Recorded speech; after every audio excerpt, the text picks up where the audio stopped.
Hoy en el espacio aprendiendo de Jonás con nosotros. La historia se encuentra en Jonás capítulo 1 en adelante. Es un libro muy corto, pero es un libro muy intenso. Tiene muchas enseñanzas. Por eso te quiero hacer la pregunta en esta mañana. ¿En qué nos parecemos a Jonás? En este libro vemos el gran interés de Dios por advertir de sus pecados con el propósito de salvar a una de las naciones más paganas. Para esta obra, Dios tenía un plan y también tenía un nombre: Jonás. Este profeta vivía en la ciudad de Gatefer, una villa a unos 6 kilómetros al norte de Nazaret. Profetizó en los días de Jeroboam II. La historia está reflejada en Segunda de Reyes, capítulo 14, verso 25. Jonás fue comisionado por Dios para ir a Nínive. La orden que recibió fue: levántate y ve a Nínive, aquella gran ciudad, y pregona contra ella, porque ha subido su maldad delante de mí.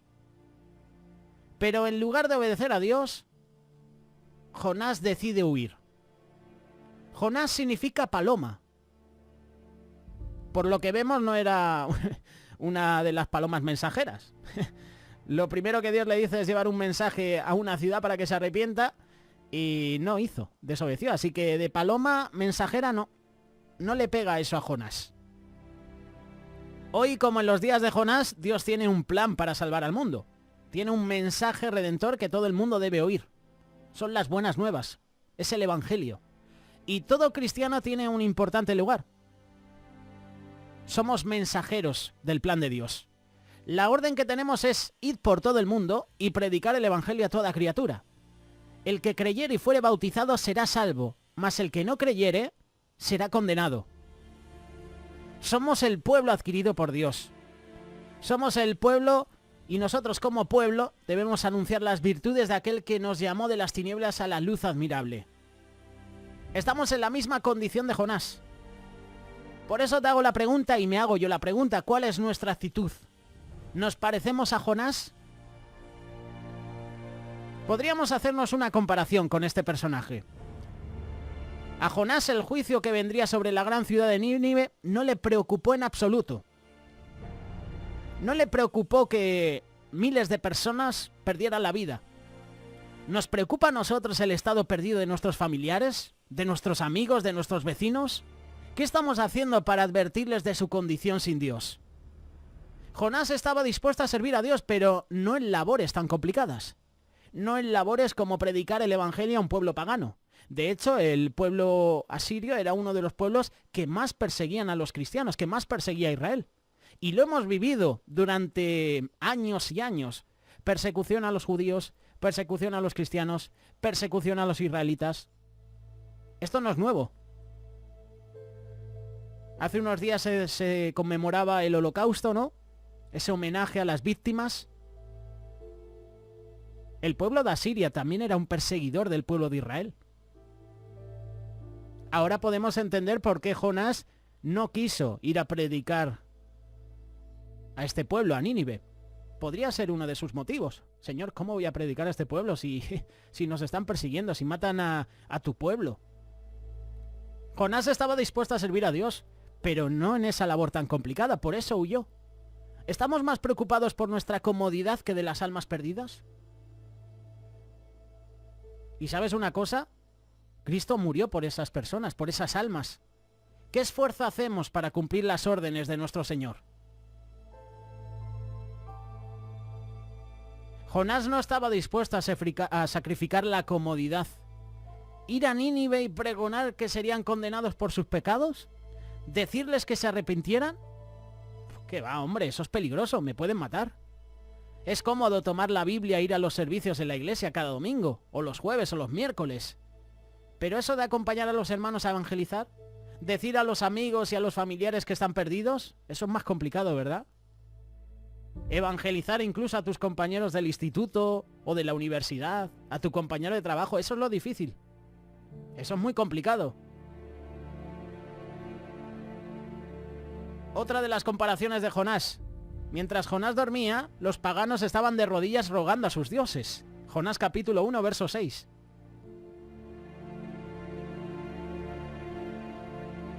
¿No te has quedado que hay muchos grupos hoy en día en nuestra sociedad que invaden las plazas, las calles, que predican, no estamos hablando del Evangelio, pues que van con sus ideologías, con sus manifestaciones, con sus huelgas? ¿Y nosotros los cristianos qué estamos haciendo? ¿Estamos dormidos como Jonás? Vivimos en un mundo que está perdido, que se está muriendo. ¿Y qué haremos nosotros? Nosotros somos la sal de la tierra, pero la sal, si pierde su sabor, no sirve para nada. Para pisotear, para echar en la carretera cuando va a nevar o cuando va a haber hielo. ¿Seremos como Jonás? En vez de ir a compartir el Evangelio, ¿huimos? ¿Huimos de la presencia de Dios? Esa es la pregunta. ¿Nos parecemos a Jonás? Después de muchas dificultades, Jonás muestra un cambio de actitud. Se levantó Jonás y fue a Nínive conforme a la palabra de Jehová. Jonás capítulo 3, verso 3. Pero lo hizo cuando vino toda la historia del pez. Dios también espera un cambio en nosotros. En esta vida no hay nada que satisfaga más el alma que el trabajo que hacemos por el Señor y por los demás. Así que, hermanos míos amados, estad firmes y constantes, creciendo en la obra del Señor siempre, sabiendo que vuestro trabajo en el Señor no es en vano. Primera de Corintios capítulo 15, verso 58. Mejor lo que quieras, un cafecito o un bollo ahora, a que tú ese versículo lo has escuchado centenar de veces o incluso lo tienes subrayado en tu Biblia. Así que, hermanos míos amados, estad firmes y constantes, creciendo en la obra del Señor siempre, sabiendo que vuestro trabajo en el Señor no es en vano. Trabajo en el Señor. No dice trabajo a solas, Sabiendo que vuestro trabajo no es en vano. No dice trabajo en el Señor. Son cosas diferentes. ¿Cuántas de las cosas que hacemos con gusto y a menudo resuelta un trabajo vano, verdad? ¿No te ha pasado? Que trabajas y dices, uff, vaya trabajo, ¿no? Al final no he encontrado contentamiento. He trabajado porque había que hacerlo. Trabajo vano. Cuando trabajes para Dios, no trabajes en vano. Hazlo con alegría, hazlo con gozo. A la verdad la mies es mucha, mas los obreros pocos. Rogad pues al Señor de la mies que envíe obreros a su mies. O como dice Juan Antonio en el libro Perlas de la Sabiduría en traje de faena. La mies es mucha, los obreros son pocos y flojos.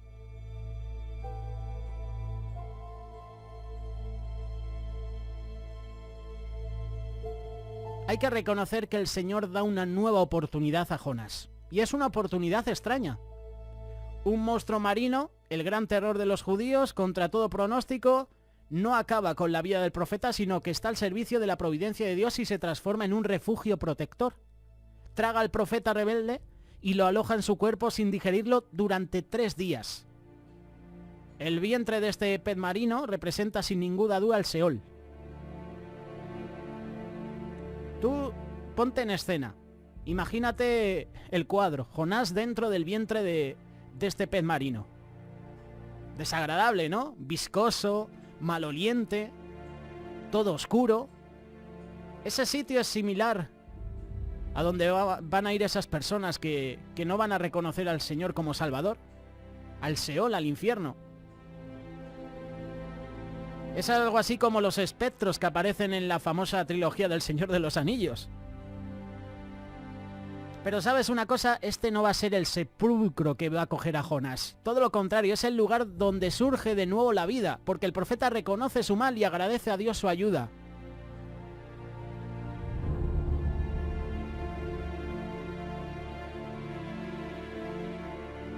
Vaya oración que hace Jonás.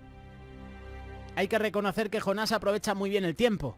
En los 3 días con sus noches que permanece en el vientre del gran pez le da tiempo para componer un hermoso salmo de acción de gracias. Jonás, el profeta rebelde, en medio de la soledad más absoluta y sintiendo la cercanía de la muerte, descubre la mano de Dios. El antes profeta desobediente, el judío que dormía mientras los paganos oraban, que ha preferido arrojarse al mar en lugar de obedecer a Jehová, saca a la luz lo poco que le queda de creyente y hace una oración. Y tú al leer esta oración dices, madre mía, si parece un salmo de David. Y es verdad, en mi angustia clamé a ti, Señor, y tú me respondiste. Ya con estas palabras, seguro que has pensado que podía ser un salmo de David. No, no. Este salmo, esta oración la hace Jonás dentro del vientre. Desde las profundidades de la muerte clamé a ti y tú me oíste. Me arrojaste a lo más hondo del mar y las corrientes me envolvieron. Las grandes olas que tú mandas pasaban sobre mí. Llegué a sentirme echado de tu presencia. Pensé que no volvería a ver tu santo templo. Las aguas me rodeaban por completo. Me cubría el mar profundo. Las algas se enredaban en mi cabeza. Me hundía hasta el fondo de la tierra. Ya me sentía su eterno prisionero. Pero tú, Señor mi Dios, me salvaste de la muerte. Al sentir que la vida se me iba, me acordé de ti, Señor. Mi oración llegó a ti en tu santo templo. Los que siguen a los ídolos dejan de serte leales, pero yo con la voz de gratitud te ofreceré sacrificios y cumpliré las promesas que te hice. Solo tú, Señor, puedes salvar.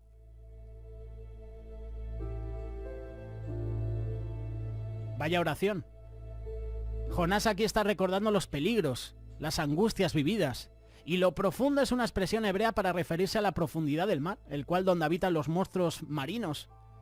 Esas fosas donde nadie puede ir y donde nadie quiere ir. Pero lo profundo simboliza también la muerte, la lejanía de Dios. Su desobediencia le ha llevado al peligroso lugar en el que se está encontrando ahora mismo. Por eso el primer paso para que el profeta retome su misión es que tome la conciencia de su verdadera situación. Jonás, por muy profeta que sea de Dios, también necesita arrepentirse de esa rebeldía, de esa desobediencia. En segundo lugar, y ya por último, expresa en su oración la confianza y la gratitud por su salvación y el compromiso renovado por Dios. Jonás estaba irremediablemente perdido. Estaba resignado a morir, pero Dios irrumpe para salvar. Y Jonás reconoce que Dios ha estado atento a su oración y la ha escuchado. En él ha encontrado perdón y también salvación. Esta oración de Jonás introduce un nuevo momento en la historia del profeta rebelde. No es que Dios no supiera lo que pasaba con su profeta o que no quisiera retomarle para que llevara a cambio su visión. De hecho, envía al pez para que no muera. El problema es que Jonás no quería ser conocido por Dios, ya que no quería estar al servicio de Dios. Pero la oración que surge desde lo más hondo de su ser rompe sus resistencias y abre el corazón de Jonás a la voluntad de Jehová. Y de nuevo confía en Dios. Él cumplirá con la misión encomendada. Y en ocasiones nuestra experiencia individual y comunitaria se parece mucho a esa sensación de abandono de Jonás. A veces pensamos que estamos en lo más profundo, que estamos olvidados por Dios, cuando no es así. Cuando la relación con Dios se vuelve árida, el cristiano adulto recuerda con nostalgia cómo era la alabanza en su juventud, cómo se oraba, cómo se compartía la iglesia. Y dice, ¿por qué Dios ahora estás tan lejos? El Señor nunca está lejos. Él siempre está con nosotros. La pregunta es, ¿no somos nosotros los que nos hemos apartado de Jehová?